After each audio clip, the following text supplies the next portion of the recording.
మహోన్నతుడా మహాగణుడా మీ పరిశుద్ధ తిరతాగర నామానికి ఈ రాత్రి కాలశ్రమంలో స్తోత్రాలు చెల్లిస్తామన్నా.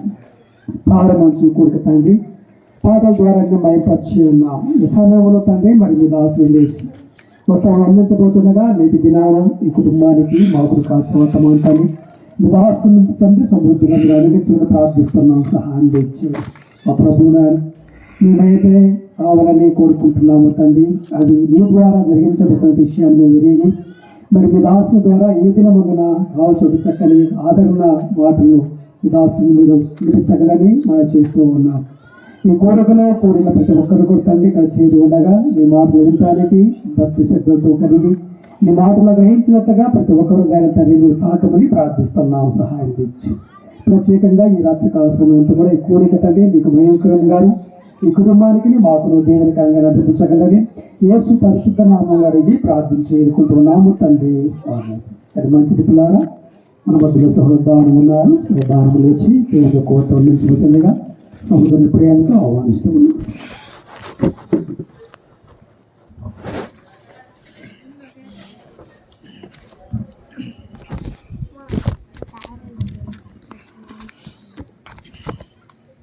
క్రీస్తునందు ఈ రాత్రికాల సమయంలో కూడి వచ్చిన సకల పరిశుద్ధులకు నాతోటి జతపడి వారికి మరి ముఖ్యంగా ఈ యొక్క ఆదరణ కూడికి ఏర్పాటు చేసినటువంటి కుటుంబానికి మన రక్షకుడు ప్రభు అయినటువంటి యేసుక్రీస్తు నామమున మీ అందరికీ కూడా వందనాలు తెలియజేస్తూ ఉన్నాము. ఎందుకు అనగా ప్రియులారా, మరి యసన్న గారు మన మధ్యలో నుండి మరి ఆయన మరణించి 4 రోజులైన విధంగా మరి వారికి దేవునికి ఆదరణ కోరిక ఏర్పాటు చేసుకోవాలని కుటుంబ సభ్యులు ఆలోచన చేసి ఇంకా ఎంతో దుఃఖంతో మరి ఈ విధంగా దేవుని మహిమపరిస్తే ఆ కుటుంబానికి ఆదరణ ఉంటుంది అని చెప్పేసి ఒక గొప్ప తీర్మానం చేసుకొని ఈ యొక్క కోరికను ఏర్పాటు చేయడం జరిగినది. నిజంగా భౌతిక సంబంధమైనటువంటి మానవుని యొక్క జీవితం ఆలోచిస్తూ ఉన్నప్పుడు ప్రియులారా, అది నీటి మీద బుడక లాంటి జీవితం అని బైబిల్ యొక్క గ్రంథం మనకు సెలవిస్తూ ఉంది. ఇంకా ఏమనంటే అంతలోనే కనపడి అంతలోనే మాయమైపోవో ఆవిరి వంటిది నీ జీవితం అన్నటువంటి విషయాన్ని బైబిల్లో ఉన్నటువంటి అనేక మంది ప్రవక్తలు, దేవుని నమ్మినటువంటి బిడ్డల్ని మనం ఎంతో మందిని చూస్తూ ఉంటాం. ఎందువల్ల మానవునికి యొక్క మరణం వచ్చినది, ఎందువల్ల భూమి మీద పుట్టినటువంటి ప్రతి మానవుడు మరణించక తప్పదు అన్నటువంటి విషయాన్ని మనం ఆలోచన చేస్తూ ఉన్నప్పుడు ప్రియులారా, మొట్టమొదటిగా మనం చూస్తూ ఉన్నప్పుడు దేవుని యొక్క ఆజ్ఞను అతిక్రమించటం వలన ఈ భూలోకంలోనికి మరణం అనేది వచ్చినది ప్రియులారా. అంటే పరలోకమందు ఉన్నటువంటి దేవుడు తన యొక్క ఉద్దేశము, తన యొక్క సంకల్పము, ఈ యొక్క భూమిని, ఆకాశాన్ని, మానవాళిని నిర్మించక మునుపు తండ్రికి ఒక చిత్తం ఉన్నది ప్రియులారా. ఏంటి అంటే భూలోకంలో మానవుని నిర్మించాలా, మానవులని నా యొక్క కుమారులుగా కుమార్తెలుగా తయారు చేసి నేను ఎలాగైతే పరిశుద్ధత కలిగి ఉన్నానో ఈ యొక్క లోకంలో ఉన్నటువంటి ప్రతి మానవుడు కూడా పరిశుద్ధత కలిగి జీవించాలన్నటువంటి ఆలోచన కలిగి మానవుణ్ణి దేవుడు నిర్మించినట్టుగా ఈ గ్రంథంలో మనం చూస్తూ ఉన్నాం. కానీ మానవుడు ఏం చేశాడు? నిర్మించినటువంటి సర్వోన్నతుడైనటువంటి దేవుణ్ణి మరిచి సాతాను యొక్క మాటలు విని ఈ లోకంలోనికి దేవుని నుండి దూరం అయిపోయినటువంటి స్థితిని మనం చూడగలం ప్రియులారా. అందుకనే ఇది అనేక మంది భక్తులు ఆదాము నుంచి ప్రభు అయినటువంటి యేసుక్రీస్తు వరకు, అలాగనే ఆయన చనిపోయిన తర్వాత అపోస్తులు, అనేక మంది పితరులు, ప్రవక్తలు, అనేక మంది కూడా ఈ లోకంలో పుట్టినటువంటి ప్రతి ఒక్క మనుషుడు కూడా మరణించవలసినటువంటి విషయాన్ని తన గ్రంథము దేవుడు మనకు సెలవిస్తూ ఉన్నాడు. అయితే ఎలా ఉండాలా?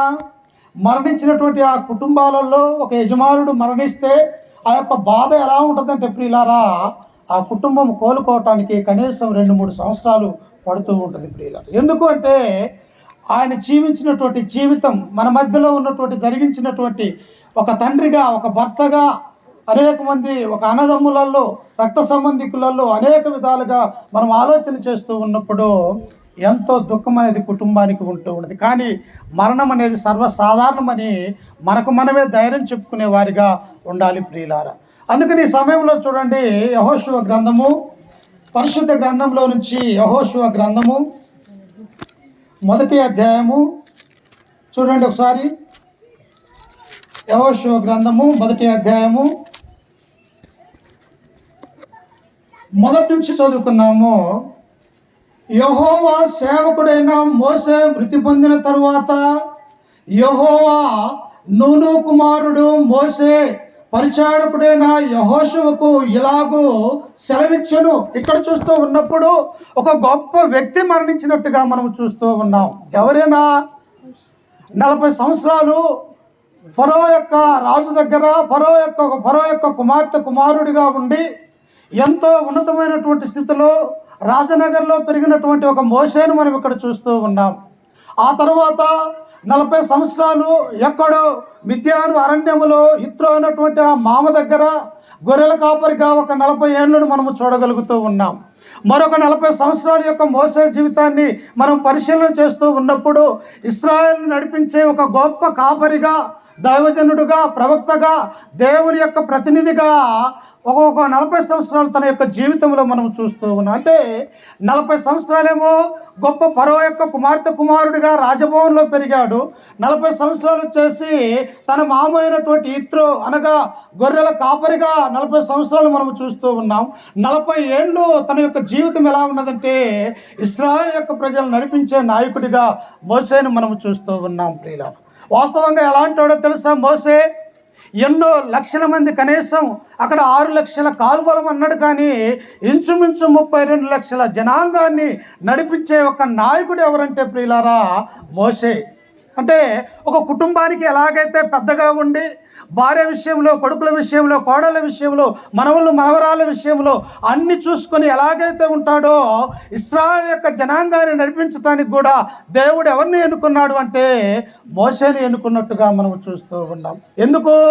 ఒక నాయకుడు అవసరము నడిపించడానికి, ఒక యజమాని అవసరము కుటుంబానికి. అలాగనే 12 గోత్రాలైనటువంటి యొక్క ఇశ్రాయేలు ప్రజలను ఐగుప్తులో నుండి కానాను దేశం నడిపించడానికి మోసేను దేవుడు ఎన్నుకున్నట్టుగా మనం చూస్తూ ఉన్నాం. అయితే ఇప్పుడు ఏమైపోయిందంటే ప్రియులారా, మోసే ఇక్కడ చనిపోయాడు. ప్రియులారా, మోసే చనిపోయాడు. ఇశ్రాయేలు యొక్క పరిస్థితి ఎవరి మాట వింటారు? వారు వల్లమారినటువంటి జనము, దేవుని యొక్క మాట లెక్క చేయలేదు. అనేక మార్లు కూడా మోసేని ఎదిరించినటువంటి వారిగా ఇశ్రాయేలు ప్రజలు ఉంటూ ఉన్నారు. అయితే ఇక్కడ ప్రియులారా మోసేకు పరిచర్య చేసినటువంటి ఒక వ్యక్తి మనకు కనిపిస్తూ ఉన్నాడు. ఎవరు ఆయనంటే యెహోషువ. ప్రియులారా, అందుకని ఇక్కడ అంటూ ఉన్నాడు గ్రంథకర్త మొట్టమొదటిగా ఇక్కడ చదువుతూ, మోసే చనిపోయిన తరువాత మోసే పరిచారకుడైన యెహోషువకు దేవుని యొక్క మాటలు ఇక్కడ ఆయనకు సెలవిస్తూ ఉన్నాడు. ఏమని ఒకసారి చూడండి. అదే 1వ అధ్యాయం 2వ వచనంలో, కాబట్టి నీవు లేచి నీవును ఈ జనులందరూ ఈ యోర్దాను నది దాటి నేను ఇశ్రాయేలుకి ఇచ్చుచున్న దేశమునకు వెళ్ళుడి. ఈ భౌతిక సంబంధమైనటువంటి అన్య దేశమైనటువంటి యొక్క ఐగుప్తు దేశము మనది కాదు అన్నటువంటి విషయాన్ని ఇక్కడ దేవుడు సెలవిస్తూ ఉన్నాడు. అలాగనే భూమి మీద ఉన్నటువంటి ప్రతి మానవుడు కూడా ఇది శాశ్వతమైనటువంటి లోకము కాదు. మరి ఏంటి మన లోకము అంటే మనకొకటి దేవుడు ఉన్నతమైనటువంటి పరలోక రాజ్యం అనేది ఉన్నది. అందుకనే ఆయన అంటాడు, నరులారా తిరిగి రండి అంటాడు. ఎక్కడి నుంచి అయితే తండ్రి యొద్ద నుండి మనం ఈ భూలోకంలోనికి మనం వచ్చి ఉన్నామో, అలాగనే కొన్ని సంవత్సరాల పాటు ఈ యొక్క లోకంలో ఉన్నటువంటి మనము తిరిగి ఎక్కడికి వెళ్ళాలంటే ఆ తండ్రి యొద్దకే వెళ్ళాలన్నది దేవుని యొక్క ప్రణాళిక అన్నటువంటి విషయాన్ని మనం గుర్తుంచుకోవాలి. ప్రియులారా, అయితే అందరూ మరణిస్తారు, కానీ మనం ఏం చేయాలో తెలుసా? నా తండ్రి యొద్దకు నా తండ్రి యొద్దకు వెళ్ళాడు అని మనము ఎంతో ధైర్యం కలిగి ఉండాలి. ప్రియులారా, ఇక్కడ అంటూ ఉన్నాడు యెహోషువతోటి, యెహోషువ మీరుంటున్నటువంటి యొక్క ఐగుప్తు దేశం యోర్దాను నది ఇదిగో మీకు చూపించబోయేటువంటి ఆ కానాను దేశం ఉన్నది కనుక వీరిని ఏం చేయాలంటే మేము వారిని నడిపించే నాయకుడిగా ఉండాలని చెప్పేసి యెహోషువకు దేవుడు సెలవిస్తూ ఉన్నాడు. ప్రియులారా, ఇంకా ఏమంటూ ఉన్నాడో చూడండి. ఇక్కడ కంటిన్యూస్గా ఇదే చదువుకుందాం మనం. 3వ వచనంలో, నేను మోషేకు చెప్పినట్లు మీరు అడుగుపెట్టు ప్రతి స్థలమందు మీకిచ్చుచున్నాను. అరణ్యమును ఈ లెబానోను మొదలుకొని మహానది అయిన ఫారాతు నది వరకు, హిత్తీయుల దేశమంతయు పడమట మహాసముద్రం వరకు మీకు సరిహద్దు. నీవు బ్రతుకు దినములన్నిటిను ఏ మనుష్యుడు నీ ఎదుట నిలవలేక ఇండును. మోసే చనిపోయాడు. యెహోషువ నీవు భయపడకూడదు. ఎందుకు భయపడకూడదంటే, ఇన్ని లక్షలమైనటువంటి కాల్బలము నడిపించినటువంటి అంత నాయకుడైనటువంటి మోసే చనిపోయాడే, నేను ఎలాగీళ్ళు నడిపించాలి, ఎలాగో కానాను దేశానికి తీసుకొని వెళ్ళాలి అని చెప్పేసి నీ మనసులో, నీ హృదయంలో నీవు బాధపడవద్దు యెహోషువ అంటూ ఉన్నాడు. ఎందుకు? ప్రతి ఒక్కరూ కూడా మరణించవలసినట్టు వారమే కనుక నీవు నిబ్బరము కలిగి ధైర్యంగా ఉండమని దేవుడు సెలవిస్తూ ఉన్నాడు. ప్రియులారా, ఈ రాత్రికాల సమయంలో కూడా యజమానుడుగా ఉన్నటువంటి యేసన్న చనిపోయినప్పటికీ కూడా దేవుడిచ్చినటువంటి ఈ కుమారులు వదనమ్మ, అలాగనే వారి యొక్క కుమార్తెలు కూడా ఎలా ఉండాలి అంటే, ఒక దేవుడు యెహోషువకు తోడై ఉన్నట్టుగా మీ కుటుంబానికి కూడా దేవుడు తోడై ఉంటాడు. ప్రియులారా, అందుకనే దేవుడు అంటాడు, అడుగుడి మీకు ఇయ్యబడును, వెదుకుడి దొరుకును, తట్టుడి తలుపు తీస్తున్నట్టు. అంటే మనము భయంతో ఉంటూ ఉన్నాం, ఆదరణ లేక ఉంటూ ఉన్నాం, బాధతో ఉంటూ ఉన్నాం. కానీ మన యొక్క జీవితంలో ఏం చేయాలంటే, దేవా నా కుటుంబానికి యజమానుడిగా నీవే ఉండి ఈ కుటుంబాన్ని నడిపించమని ఒక ప్రార్థనా జీవితాన్ని మనము కలిగి ఉండాలి. ప్రియులారా, అందుకని ఇక్కడ అంటూ ఉన్నాడు, యెహోషువ మోసే చనిపోయాడు, నీవేం చేయాలి? ఇశ్రాయేలు యొక్క సైన్యాన్ని, ఈ ప్రజలను నడిపించాలి. అయితే నీవు ఎలాగ ఉండాలంటే, నీవు భయపడవు వద్దు అంటూ ఉన్నాడు. ఇంకా ఏమంటున్నాడో చూడండి. ఆయన 5వ వచనంలో, నీవు బ్రతుకు దినములన్నిటిను ఏ మనుష్యుడు నీ ఎదుట నిలవలేక ఇండును, నేను మోషేకు తోడైండునట్లు నీకును తోడైందును, నిన్ను విడువను, నిన్ను ఎడబాయను. చూశారా ప్రియులారా, ఎవరు? భర్తను భార్య ఎడబాస్తూ ఉన్నది, భార్యకు భర్త ఎడబాటుతూ ఉన్నారు, అలాగనే తండ్రి కుమారులకు ఎడబాటు జరుగుతూ ఉన్నది. అలాగని ఈ విధంగా చూస్తూ ఉన్నప్పుడు ఎడబాటే ఉంటూ ఉన్నది. కానీ దేవుడు అంటూ ఉన్నాడు, యెహోషువ నిన్ను విడువను, నేను ఎడబాయను, ఎల్లప్పుడూ నీతోనే ఉంటా. నీవు రాత్రికాల సమయంలో నీ పక్కలోనే ఉంటా. నీ యొక్క ఆలోచనకు నేను జ్ఞానముగా ఉంటా. వారిని ఎలా నడిపించాలో, నువ్వు ఎలా వెళ్ళాలో ముందుకన్నది ఎలా ఉంటానంటే, నీకు అన్ని విషయాలు తోడుగా ఉంటానని దేవుడు ఒక గొప్ప బలాన్ని యెహోషువకు అనుగ్రహిస్తూ ఉన్నాడు. ప్రియులారా, ఎక్కడికి వస్తుంది ఆ బలము? దేవుని యొక్క సన్నిధిలో ఉంటూ ఉన్నప్పుడు, దేవునికి ఎల్లప్పుడూ ప్రార్థనా జీవితం కలిగి ఉన్నప్పుడు మనకెప్పుడు ఈ యొక్క ఆత్మ సంబంధమైనటువంటి బలం వస్తుందంటే ప్రియులారా, మనము దేవుణ్ణి ఆనుకొని బ్రతుకుతూ ఉన్నప్పుడు మనం ఎవరికి కూడా భయపడమన్నటువంటి విషయాన్ని మనం చూస్తూ ఉన్నాం. అందుకని ఈ సమయంలో యోబు కూడా మనకు సెలవిస్తూ ఉంటాడు. అన్ని విషయాలలో తమ యొక్క కుమార్తెలు అనేక విధాలుగా సాతాను చేత శోధింపబడి తమ యొక్క ఆస్తి ఐశ్వర్యము అన్నీ కూడా పోయినప్పుడు ప్రియులారా, యోబు కూడా ఒక మంచి మాట మనకు తెలియపరుస్తూ ఉన్నాడు. చూడండి, యోబు గ్రంథము, పరిశుద్ధ గ్రంథంలో నుంచి యోబు గ్రంథము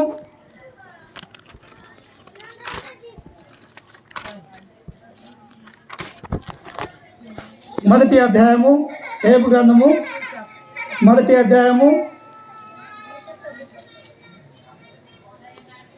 21వ వచనాన్ని చదువుకుందాం. నేను నా తల్లి గర్భంలో నుండి దిగంబరినై వచ్చితిని, దిగంబరినై అక్కడికి తిరిగి వెళ్ళేదను. యెహోవా ఇచ్చెను, యెహోవా తీసుకొని పోయెను, యెహోవా నామమునకు స్తుతి కలుగును గాక అని అంటూ ఉన్నాడు. వాస్తవంగా మనం ఒక్కరు చనిపోతేనే మనం ఎంతో వేదన చెందుతూ ఉంటాం. కానీ యోబుకి ఏం జరిగింది? తన కళ్ళ ముందే 7 కుమారులు, 3 కుమార్తెలు, అలాగనే తన యొక్క ఆస్తి ఐశ్వర్యము అంతయు కూడా పోయినది. ప్రియులారా, ఒక రకంగా తన భార్య కూడా యోబు దగ్గరికి వచ్చి అంటున్నారు, అయ్యా నీవు ఇంకా దేవుణ్ణి వదలవా? ఇంకా నీ యొక్క విశ్వాస జీవితాన్ని నీవు వదిలివేవా? ఆ పరమందున్నటువంటి దేవుణ్ణి దూషించి నీవు మరణం కావా? ఇన్ని కష్టాలతో నీవెందుకు అని తన భార్య అంటూ ఉన్నప్పుడు అప్పటికి కూడా తన యొక్క విశ్వాసము చెదిరిపోలేదు. ప్రియులారా, ఎందుకు? దేవుణ్ణి ఆనుకొని బ్రతుకుతూ ఉన్నాడు. నా జీవితంలో కూడా, మన యొక్క జీవితంలో, మన యొక్క కుటుంబాలలో అనేక శ్రమలు, అనేకమైనటువంటి ఇబ్బందులు మనకు తెలియనటువంటి స్థితిలో ఉన్నప్పటికీ కూడా మనము దేవుని యందు నమ్మకం ఉంచి ఆయన ఆనుకొని బ్రతకాలని యొక్క గ్రంథం మనకు సెలవిస్తుంది. అందుకనే ఇక్కడ ఏమంటున్నాడు? కుమార్తెలు చనిపోయినప్పటికీ కూడా ఆయన అంటూ, నా తల్లి గర్భంలో నుండి నేను దిగంబరినే వచ్చితిని, దిగంబరిగా అక్కడికి నేను వెళ్ళిపోదును. నేను వచ్చేటప్పుడు నా తండ్రి యొద్ద నుండి నేను ఏమీ కూడా తీసుకొని రాలేదు. నా తల్లి గర్భంలో నేను ఎలాగైతే ఏమీ లేకుండా యొక్క భూలోకంలోనికి వచ్చి ఉన్నాను, అలాగనే నేను మరణించినప్పుడు కూడా ఏమీ కూడా నేను తీసుకొని వెళ్ళిపోను అని చెప్పేసి ఒక ధైర్యం కలిగినటువంటి ఏబును మనం చూస్తూ ఉంటాం. మనం మానవులం కాబట్టి అనేక విషయాలలో మనం అనేక విధాలుగా కన్నీళ్లు కారుస్తాము, కానీ దేవుని యందు నమ్మకం వచ్చినటువంటి వారికి ఏ భయము కూడా లేదు ప్రియులారా. ఎందుకంటే దేవుడు మనకు తోడుగా నీడగా ఉన్నాడు అన్నటువంటి విషయాన్ని ఇక్కడ చూస్తూ ఉన్నాం. అందుకనే చూడండి ఒకసారి పేతురు రాసినటువంటి మొదటి పత్రిక పేతురు ఏమంటూ ఉన్నాడో ఒకసారి చూద్దాం. మనం మొదటి అధ్యాయము 6వ వచనం చదువుకుందాం. మొదటి అధ్యాయం 6వ వచనం. ఇందువలన మీరు మిక్కిలి ఆనందించుచున్నారు కానీ అవసరమును బట్టి నానా విధములైన శోధనల చేత ప్రస్తుతమున కొంచెము కాలము మీకు దుఃఖము కలుగుతున్నది. ఈ దుఃఖము ఎల్లప్పుడూ కాదు, కొంచెం కాలము. ఎందుకు అంటే భౌతిక సంబంధమైనటువంటి అనేక జీవితాలు మనం చూసి ఉన్నాము కాబట్టి కొంచెము కాలం మటుకే దుఃఖము కలుగుతూ ఉన్నది. ఇక్కడ పేతురు కూడా అంటూ ఉన్నాడు, ఓ యొక్క క్రైస్తవులారా, క్రీస్తుని అందున్నటువంటి వారా, మనం ఈ భౌతిక సంబంధమైనటువంటి యొక్క రోమా ప్రభుత్వమైనటువంటి ఈ చక్రవర్తుల ద్వారా మనము హింసపడుతూ ఉన్నాం, మరణిస్తూ ఉన్నారు అనేక మంది క్రైస్తవులు. కానీ ఇది కొద్దిగా కాలం మాత్రమే. ఎంతకాలం ఇది? ఒకవేళ మనకు దుఃఖము బాధ ఉంటే ఒక 70-80 సంవత్సరాలు ఉంటాయి. ఆ తర్వాత మన యొక్క జీవితము చావు అనేది ఉండదు, మరణం అనేది ఉండదు, దుఃఖం అనేది ఉంటుంది. మన యొక్క జీవితం అంతా కూడా దేవునిలో ఉంటామన్నటువంటి విషయాన్ని తెలియపరుస్తూ ఆయన అంటూ ఉన్నాడు ప్రియులారా. ఇంకా ఏమంటూ ఉన్నాడు చూడండి. అదే పేతురు రాసినటువంటి రెండవ పత్రిక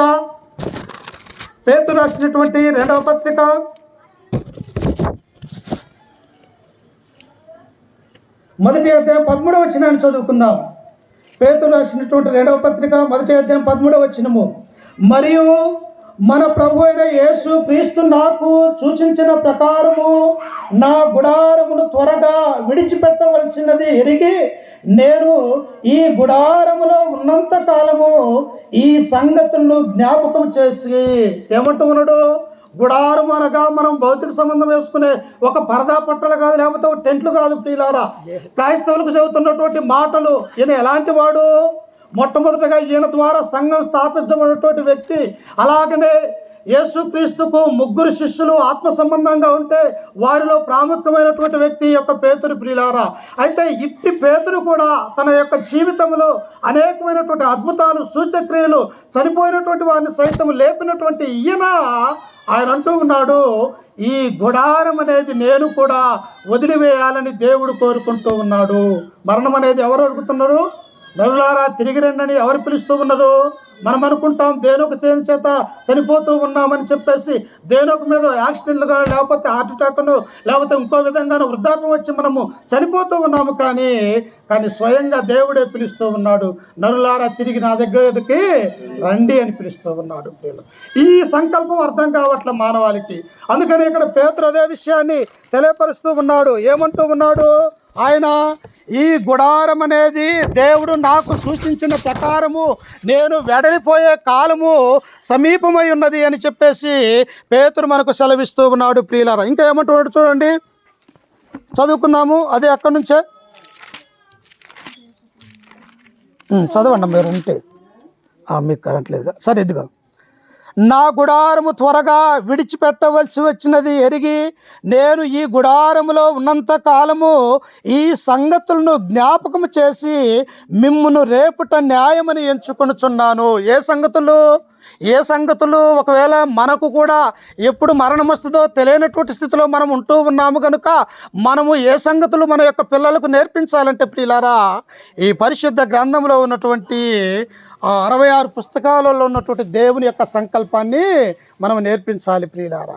అదే ఇక్కడ పేతురు కూడా అంటూ ఉన్నారు, అయ్యా ఈ గుడారంలో ఉన్నంత కాలము కూడా దేవుడు నాకు సూచించినటువంటి ఆయన యొక్క మాటలు, పరిశుద్ధాత్మలో నేను రాసినటువంటి యొక్క గ్రంథాలు, వీటిని జ్ఞాపకము చేయటం మీకు న్యాయమని నేను ఎంచుకొనుచున్నాను. అంటే నేను చనిపోయినా కానీ దేవుని యొక్క వాక్యం అనేది మరవకూడదు ప్రియులారా. అది బ్రతకాలి. దేవుని యొక్క వాక్యము అనేక మందిని రక్షించాలా, అనేక మంది కూడా వినాలా, గ్రహించాలా, వాక్య ప్రకారం ప్రవర్తించాలన్నది ఈ యొక్క పేతురు యొక్క ఆలోచన ఉన్నట్టుగా మనము చూస్తూ ఉన్నాం. మనకు కూడా మరణం ఎప్పుడు వస్తుందో తెలియనటువంటి స్థితిలో ఉంటూ ఉన్నాము. కానీ ప్రియులారా, మరణం ఎప్పుడు వచ్చినప్పటికీ కూడా మనము సిద్ధపాటు కలిగి ఉండాలి. ప్రియులారా, ఎలా ఉండాలి? సిద్ధపాటు కలిగి ఉండాలి. ఎలాగా?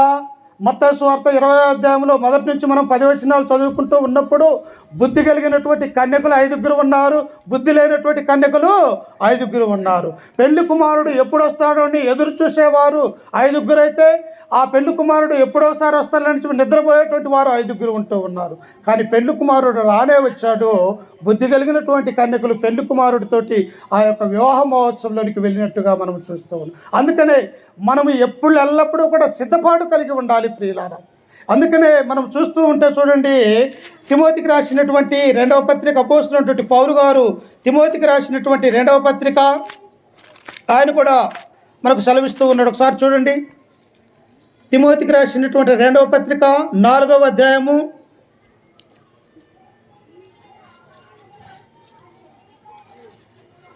6వ వచనాన్ని మనం చదువుకుందాం ప్రియులారా. 5 నుంచి చదువుకుందాం ఒకసారి.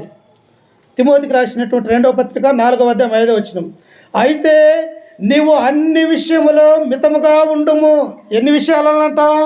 ఈనాడు భూలోకంలో ఉన్నటువంటి క్రైస్తవులకి నామకార్థమైనటువంటి క్రైస్తవ భక్తి కలిగినటువంటి అసలు మితమే లేదు ప్రియులారా. పాపం చేయటంలో మితం లేదు, విగ్రహారాధన చేయటంలో మితం లేదు, అనేక విషయాలలో మనము తప్పిపోయే వారిగా ఉంటూ ఉన్నాం. కానీ క్రైస్తవుని యొక్క జీవితం ఎలాంటిదో తెలుసా? ఒక బోర్డర్లో ఇదిగో ఒక సైనికుడు ఎలాగైతే యుద్ధానికి సిద్ధపడి ఉంటూ ఉన్నాడో అలాంటి జీవితం మనము కలిగి ఉండాలి ప్రియులారా. సైనికుడుకు ఇలాంటి సినిమా ఎంజాయ్మెంట్ ఉంటుందా? ఉండదు. ఎల్లప్పుడూ కూడా వర్షంలో తడిచి తన యొక్క ఉద్యోగం చేయాలి, డ్యూటీ చేయాలి. అలాగనే మరి అనేక విధాలుగా శ్రమపడి తన యొక్క డ్యూటీని చేస్తూ ఉంటాడు ప్రియులారా. కానీ క్రైస్తవులకు అలాంటివి లేవు. ఎలా సంతోషించాలి, ఎలా ఈ లోకములో తినాలి, త్రాగాలన్నటువంటి ఆలోచన తప్ప వేరొక ఆలోచన లేదు. అందుకని ఇక్కడ తిమోతితో పౌలు అంటూ ఉన్నాడు, నీవు అన్ని విషయములో మితముగా ఉండాలి. ఎందుకు మితముగా ఉండాలి? ఎక్కువ భోజనం చేసినట్టయితే మాదేమొస్తుంది? నిద్ర వస్తుంది. ఇంకా ఎక్కువ తిన్నట్టయితే అదే గ్యాస్ ట్రబుల్ తిరిగి నీ యొక్క ప్రాణానికి ప్రమాదం ప్రియులారా. అందుకనే అన్ని విషయాలలో మనం మితముగా ఉండాలని దేవుని యొక్క గ్రంథం మనకు సెలవిస్తూ ఉన్నది. ఇంకా ఏమంటూ ఉన్నాడు ఆయన? అన్ని విషయములో నీవు మితముగా ఉండుము, శ్రమపడుము, స్వార్థికునిగా పనిచేయము, నీ పరిచర్యను సంపూర్ణముగా జరిగించాలి. ఎవరికి ఇచ్చినటువంటి యొక్క ఆజ్ఞ? యవనస్తున్నటువంటి తిమోతికి చెబుతున్నటువంటి మాటలు. పౌలు తిమోతికైనా చెప్పేదంటే నేడు మనకు కూడా దేవుడు సెలవిస్తూ ఉన్నాడు. మీ జీవితము అంతలోనే కనపడి అంతలోనే మాయమైపోయే ఆవిరి వంటిది. కాబట్టి మనము బ్రతికిన నాలు కూడా క్రీస్తు యొక్క పరిచర్య చేసేవారిగా మనం ఉండాలి ప్రియులారా. స్త్రీలుగా మీరు దేవుని యొక్క సన్నిధిలో అనేకమైనటువంటి పరిచర్య చేయొచ్చు ప్రియులారా. స్వార్థికులుగా, పురుషులుగా మేము ఆయా ప్రాంతాలలో వెళ్ళి దేవుని యొక్క వాక్యాన్ని ప్రకటించి క్రీస్తులోనికి నడిపించే బాధ్యత మాకు అనుగ్రహించి ఉన్నాడు. కాబట్టి అన్ని విషయాలలో ఎలా ఉండాలంటే దేవుని యొక్క సేవ మాత్రమే చేయాలని ఈ గ్రంథం మనకు సెలవిస్తూ ఉన్నది. ఇంకా ఏమంటూ ఉన్నాడు చూడండి 6వ వచనంలో, నేనిప్పుడే ప్రాణార్పముగా పోయబడుచున్నాను, నా నిర్వాణ కాలము సమీపమై ఉన్నది. పౌలు లాంటి వాడు సామాన్యమైనటువంటి వ్యక్తి కాదు. క్రొత్త నిబంధనలో 27 గ్రంథాలు ఉంటే 14 గ్రంథాలు తన యొక్క కలము ద్వారా లిఖించబడినటువంటి ఈ ఇంతటి పౌలు అంటున్నాడు, ఇదిగో తిమోతి, నేను ఇప్పుడే ప్రాణార్పముగా పోయబడుచున్నాను, నేను వెడలిపోవు కాలము సమీపమై ఉన్నది. పౌలు అంతటి వాడే అంటూ ఉన్నాడు, నా యొక్క శరీరము, నా యొక్క ప్రాణము అతి త్వరలో వేరైపోతూ ఉన్నది. ఎందుకు? ఈ యొక్క గుడారం అనేది కొంతకాలమే ఈ భూమి మీద, ఆ తర్వాత శాశ్వతమైనటువంటి జీవితము ఎక్కడ ఉన్నదంటే పరలోక రాజ్యంలో ఉన్నదని తను గుర్తెరిగి తిమోతిని రేపుతూ ఉన్నాడు ప్రియులారా. మనము కూడా మన యొక్క జీవితంలో మనము కూడా ఎప్పుడు మరణం వస్తుందో తెలియనటువంటి వారిగా ఉన్నాం. దేవుని యందు భయము, భక్తి, విశ్వాసం కలిగి ఉన్నట్టయితే మనము ఆ యొక్క మరణాన్ని దేవుడు ఏమన్నాడు, అపోస్తలుడైనటువంటి పౌలు ఏమన్నాడు తెలుసా? ఫిలిప్పీయులకు రాసినటువంటి పత్రిక 1వ అధ్యాయం 21వ వచనంలో ఆయన చూడండి ఒకసారి, చివరిగా చదువుకొని ముగించుకుందాము. ఫిలిప్పీయులకు రాసినటువంటి పత్రిక 1వ అధ్యాయము 21వ వచనాన్ని చదువుకుందాం. 1:21. నా మటుకైతే బ్రతుకుట క్రీస్తే, చావైతే లాభము. ఎలా లాభము? మరణిస్తూ ఉంటే ఒక పక్క బాధపడుతూ ఉన్నాం, కన్నీరు కారుస్తూ ఉన్నాం. ఆయన యొక్క జ్ఞాపకాలు తుడిచివేసుకోవాలంటే మన హృదయంలో నుండి వెళ్ళిపోవట్లేదు. కానీ అపోస్తలుడైనటువంటి పౌలు అంటూ ఉన్నాడు, ఓ ఫిలిప్పీయులారా, మీరు నన్ను చూసినటువంటి మీ ప్రేమకి, అలాగనే నేను మీకు పరిచర్య చేసినటువంటి ఆ పరిచర్య ఒకవేళ ఈ యొక్క రోమా చక్రవర్తి అయినటువంటి నీరో నన్ను ఇక్కడ చంపినప్పటికీ కూడా నా మటుకైతే బ్రతుకుట క్రీస్తే, చావైతే లాభం. ఎందుకు లాభము? ఎందుకు ఆయనకు మేలు చావు అంటే, ఈ శరీరంలో ఉన్నంత కాలము కూడా మానవునికి అనేకమైనటువంటి బాధ్యతలు, శ్రమలు ఉంటాయి ప్రియులారా. ఎప్పుడు కూడా సంతోషం అనేది ఉండదు. ఏదో ఒక రూపంగా మనం వేదన పడుతూ ఉంటాం. అది కుటుంబ పరంగా కానీ, బంధువుల వల్ల కానీ, లేకపోతే అనేక విధాలుగా మనం బ్రతికున్నంత కాలము కూడా శ్రమలలోనే ఉంటాం. అపోస్తలుడైనటువంటి పౌలు జీవితంలో కూడా తను స్వార్థకుడు అయినప్పటికీ కూడా, అపోస్తలుడుగా పిలువబడినప్పటికీ కూడా, కొరింథీయులకు రాసినటువంటి పత్రికలో మనము చదువుతూ ఉన్నప్పుడు ఎటు పోయినను మాకు శ్రమ అంటూ ఉన్నాడు. నదులలో ఆపదలలో, దొంగల వల్ల ఆపదలలో, నా స్వజనులలో అనగా యూదులలో ఆపదలలో ఏ విధము చేత ఈ లోకంలో నేను శ్రమ అనిపించుతున్నాను అంటాడు. అందుకనే నా మటుకైతే బ్రతుకుట క్రీస్తు, చావైతే లాభం. నేను బ్రతికినంత కాలము, నా యొక్క శరీరంలో ప్రాణమంత కాలము కూడా క్రీస్తు యొక్క స్వార్థను ప్రకటించడానికి నేను సిద్ధముగా ఉన్నాను. ఒకవేళ నేను మరణించినా కానీ నాకు లాభమే. ఎందుకు? ఆయనకంటే ముందున్నటువంటి ప్రవక్తలు, పరిశుద్ధులు, అబ్రహాం మొదలుకొని నోవా వరకు, నోవాహు నుంచి మోసే వరకు, యోషువ, ఇలాంటి అనేక మంది పరిశుద్ధులు ఎక్కడ ఉన్నారు అంటే ఆ నిత్యరాజ్యంలో ఉన్నారు. వారితో ఉండుట నాకు గొప్ప భాగ్యము అన్నటువంటి విషయాన్ని తెలియపరుస్తూ ఉన్నాడు ప్రియులారా. అందుకని ఇంకా మనము కంటిన్యూస్గా చదువుకుంటే ఆయన అంటూ ఉన్నాడు, చూడండి ఒకసారి, నాకున్న పనికి ఫలసాధారణమైన ఎడల నేనేమి కోరుకుందునో నాకు తోచలేదు. ఈ రెంటి మధ్య నేను ఇరుకునబడి ఉన్నాను. ఏటి మధ్య? మన యొక్క జీవితంలో కూడా ముందుకు పోతే బాయి, వెనకొస్తే గొయ్యి ప్రియులారు. మన యొక్క జీవితం కూడా కొంతసేపు సంతోషం పడితే అంతలోనే కుటుంబంలో సమస్యలు, భార్య వల్ల, భర్త వల్ల, కుమారుల వల్ల, కుమార్తెల వల్ల అనేక విధాలుగా మనం సమస్యలతో ఈనాడు ఉంటూ ఉన్నాం. అందుకనే ఇక్కడ పౌలు కూడా అంటూ ఉన్నాడు, ఒకవేళ నేను బ్రతికుంటే క్రీస్తు కొరకు, మరణిస్తే అది మేలే, కానీ ఈ రెంటిని మధ్య నేను ఇరుకునబడి ఉన్నాను అంటూ ఉన్నాడు. ఎందుకు ఇరుకునబడి ఉన్నాడు ఆయన? చూడండి కింద వచ్చినలో ఆయన తెలియపరుస్తూ ఉన్నాడు. ఎందుకు ఆయన ఇరుకునబడి ఉన్నాడు అంటే ప్రియులారా, నేను ఈ రెంటిని మధ్య ఇరుకునబడి ఉన్నాను. నేను వెడలిపోయి క్రీస్తుతో కూడా నుండవలనని నాకు ఆశ ఉన్నది. అది నాకు మరి మేలు. అక్కడేమో మరి మరణాన్ని మేలు అంటూ ఉన్నాడు ప్రియులారా. బ్రతుకుడు క్రీస్తు, చావైతే లాభము అన్నాడు. ఇక్కడ మేలు అంటూ ఉన్నాడు ప్రియులారా. ఎందుకు?